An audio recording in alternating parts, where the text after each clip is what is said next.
Assalamu alaikum wa rahmatullah, barkanmu da safiya.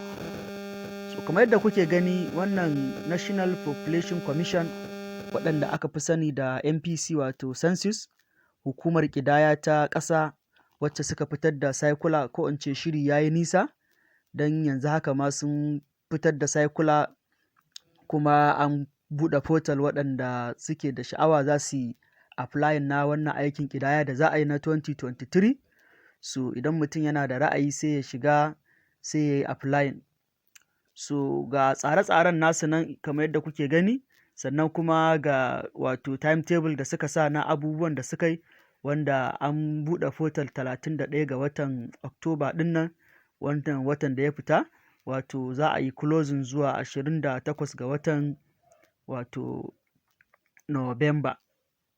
Ok, watan Disamba, wato wata biyu kenan, daga yanzu zuwa wata biyu za a yi application ɗin nan a gama.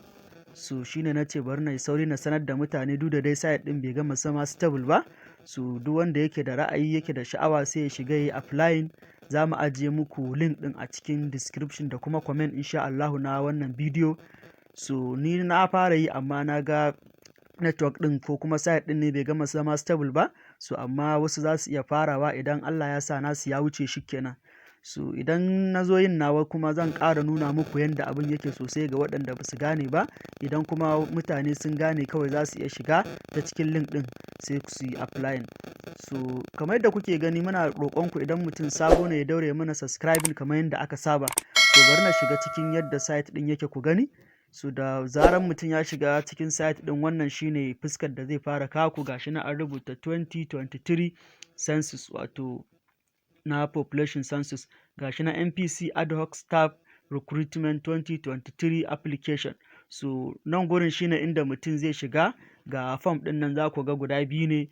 Wannan na farko shine start application idan sabo ne, sai kuma na ƙasa ɗin nan gashi nan shi kuma za ku ga an rubuta, wato idan mutum already ya riga ya fara zai ga status ɗin application ɗinsa, to shine zai taɓa na biyu. So za ku iya shiga ku fara idan Allah ya sa mutum ya riga ya yi shi kenan. So gashi nan dai kamar yadda kuke gani, haka tsarin yake, ba wani wahala ne da shi ba. Wannan na ƙasan shine idan mutum ya riga ya fara applying. So ya tsaya nan kuma shine inda za mu shiga yanzu. Da mutum ya shiga za ku ga sunan za su buɗe kamar haka. Akwai start as ad hoc staff. So idan mutum ba staff ɗinsu ba ne, yana so zai wato participating a cikin ad hoc staff, sai ya taɓa na farkon nan. Shi kuma wannan na biyun da aka rubuta start as a NPC staff, wanda su ma ma'aikatansu za su yi applying ne kamar yadda kuka gani. Gashi nan su kansu ma'aikatansu su ma za su shiga kamar na INEC ne. Kun ga su ma akwai gurin da ma'aikatansu za su yi applying. So su ma wannan haka ne. Gashi nan za a yi applying. So da mutum ya zaɓi wanda yake so, zai kawo shi nan gurin. Za ku ga gashi nan na farko abin da suke bukata, wato instruction ne na yadda ake applying din, ko kuma abubuwan da suke bukata wajen yin applying. Wannan shine valid nin, mutum ya tabbatar yana da nin ɗinsa tana nan. So sai mutum yana da nin sannan zai iya applying. Sai kuma wannan na ƙasa da aka rubuta valid phone number, wanda mutum ya tabbata yana da phone number wacce take aiki. Sannan kuma sai mutum ya cire phone number ɗinsa daga DND, wannan do not disturb ɗin, wanda za ku ga idan mutum ya sa shi ba zai dinga ganin wasu messages ɗin ba.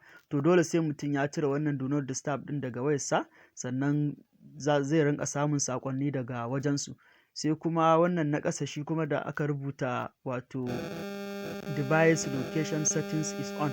To sai mutum ya kunna wato GPS na wayarsa, shi ma sai mutum ya tikin. Sai kuma wannan da aka ce valid email address, mutum ya tabbatar yana da email address wanda yake aiki.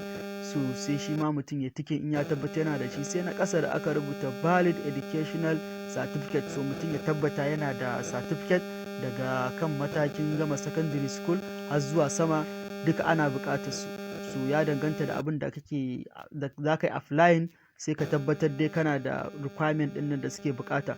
So da mutum ya tabbatar yana da komai na nan gurin, duka yi tikin ɗinsu. Bari mu yi tikin wannan, sai mutum ya taɓa inda aka rubuta proceed ɗin nan. So da ka taɓa proceed zai kawo ka nan gurin wajen disclaimer, shi ma sai ka karanta. So abin da ake magana a nan, mutum ya tabbatar document ɗin da zai sa ya zama ba fake ba ne, ya zama nasa ne kuma ba fake ba ne. So kawai sai mutum ya taɓa gurin da aka rubuta I have breed ɗin nan, kawai da mutum ya taɓa sai proceed.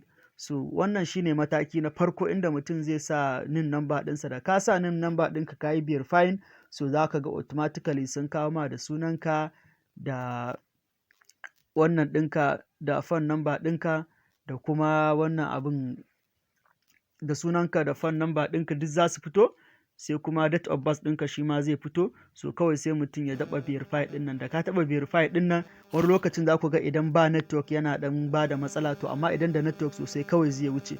So da ya wuce shi kenan sai mutum ya je ya applying. So Allah ya taimaka, Allah ya ba mu sa'a. Mun gode.